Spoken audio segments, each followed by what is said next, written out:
Hi guys, this is Leela. Welcome to my channel Leela WebDev. In this video, we will see how the component actually really works behind the React.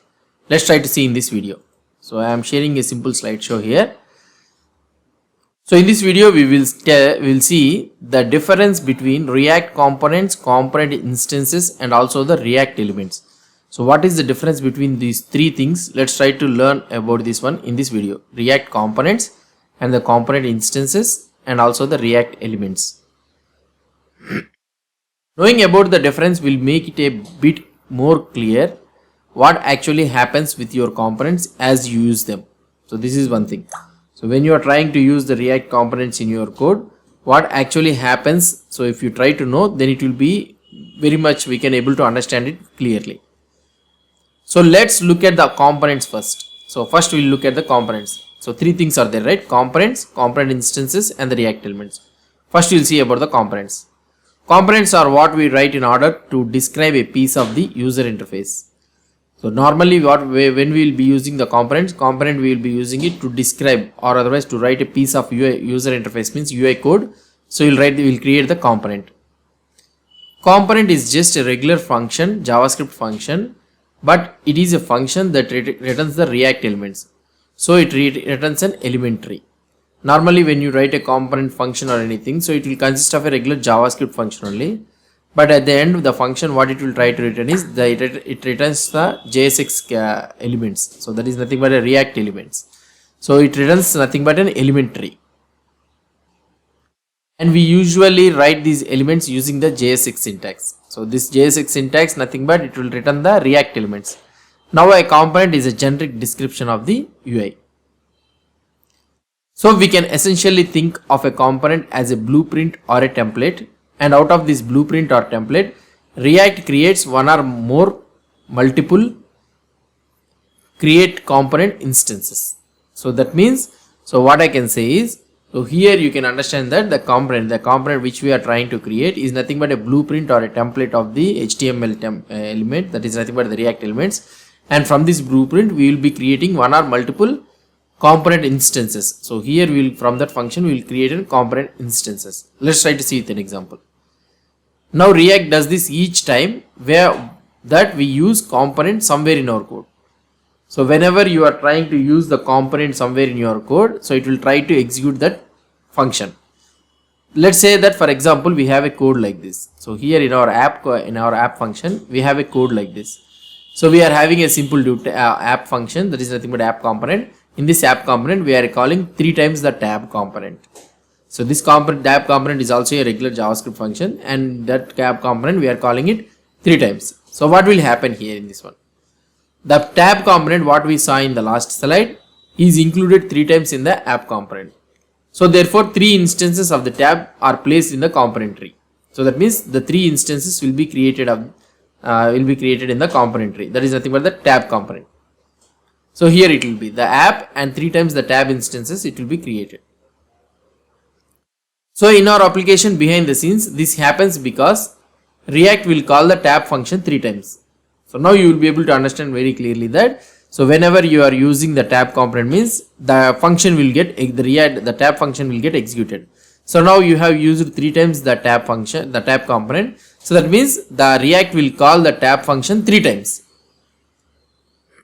We can say that an instance is like the actual physical manifestation of a component. So 3 instances will be created.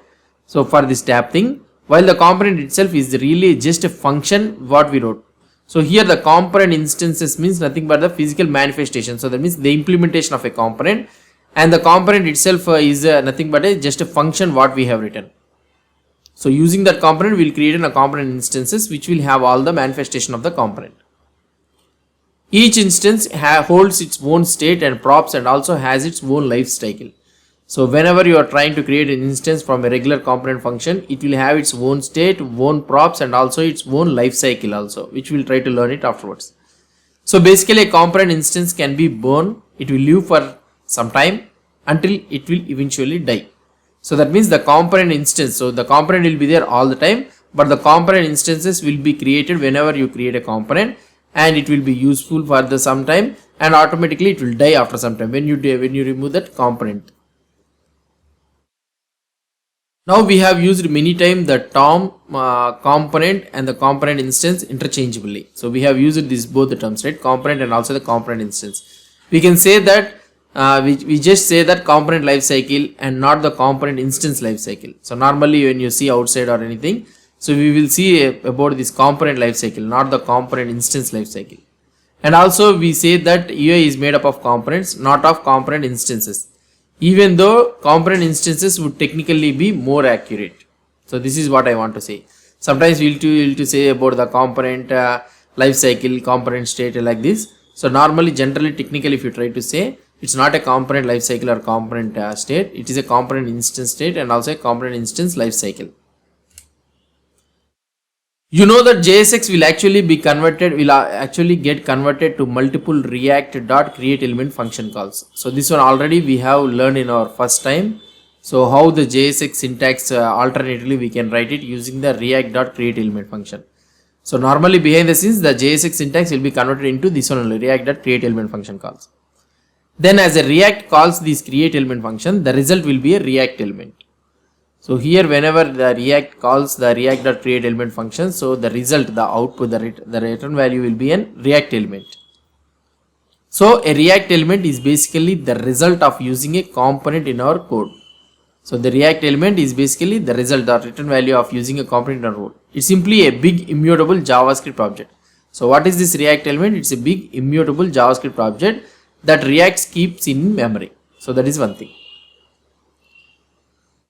A React element basically contains all the information that is necessary in order to create a DOM elements for the current component instance. So what does this React element contains? It contains all the information that is necessary in order to create a DOM element. So in order to create the DOM elements, this React elements contains all the information. And so it's React element that will eventually be converted to actual DOM elements. So here the React element will convert into actual DOM elements and then the painted onto the screen by the browser. So that is the main thing. So here the React elements will eventually convert it into DOM elements and this one will be painted onto the screen by the browser. So based on this one,